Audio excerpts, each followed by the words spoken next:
Hi friends, நம்ம இன்றைக்கி dinner special தான் பார்க்க போகிறோம். இன்றைக்கி எங்கள் வீட்டில் மஷ்ரூம் பிரியாணி கேட்டிருக்காங்க. வாங்க என் ஸ்டைலில் எப்படி செய்யுதுன்னு பார்க்கலாம். ஃபஸ்ட்டு நம்ம மஷ்ரூம் பிரியாணிக்கு ஒரு மசாலா அரைச்சிக்கணும். அதுக்கு நான் 3 ஸ்பூன் போல் எண்ணெய் எடுத்திருக்கேன்.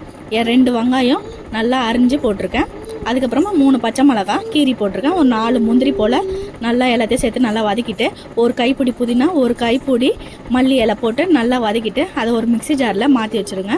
அதை 2 ஸ்பூன் போல் அரைச்சி வச்சுக்கோங்க. அதே குக்கரில் ஒரு 4 ஸ்பூன் போல் எண்ணெய் எடுத்துக்கோங்க. எண்ணெய் காஞ்சதுக்கப்புறமா பிரியாணி ஸ்பைசஸ்லாம் சேர்த்துக்கோங்க. நான் 2 வெங்காயம் பொடிசாக அரிஞ்சு போட்டிருக்கேன். வெங்காயம் நல்லா ப்ரௌனாக வதந்ததுக்கப்புறம் நானும் 1 ஸ்பூன் இஞ்சி பூண்டு பேஸ்ட்டு போட்டிருக்கேன். அதையும் சேர்த்து பச்சை வாசனை போகிற அளவுக்கு நல்லா வதக்கிட்டு, நான் இன்றைக்கி 300 கிராம் காளான் எடுத்திருக்கேன்.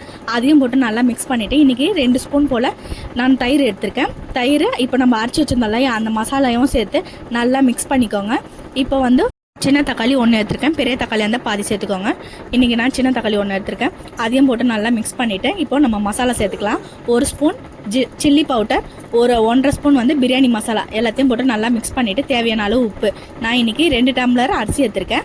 ஒரு டம்ளருக்கு 1.5 தண்ணி போல், 2 டம்ளருக்கு 3 டம்ளர் தண்ணி எடுத்துருக்கேன். அதையும் போட்டு தண்ணி ஊற்றிட்டு கொதிச்சதுக்கப்புறமா அரிசி போட்டிருக்கேன். அரிசியும் சேர்த்து நல்லா கொதிச்சதுக்கப்புறமா நான் 1 ஸ்பூன் நெய் போட்டிருக்கேன்.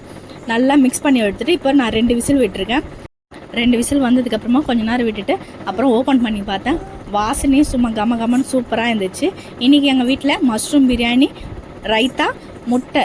உங்கள் வீட்டில் என்ன ஸ்பெஷல்னு கமெண்ட் பண்ணுங்கள். இந்த வீடியோ உங்களுக்கு பிடிச்சிருந்துன்னா லைக் பண்ணுங்கள், ஷேர் பண்ணுங்கள். மறக்காமல் நம்ம சேனலை சப்ஸ்கிரைப் பண்ணிவிடுங்க ஃப்ரெண்ட்ஸ். வாங்க சாப்பிட்லாம்.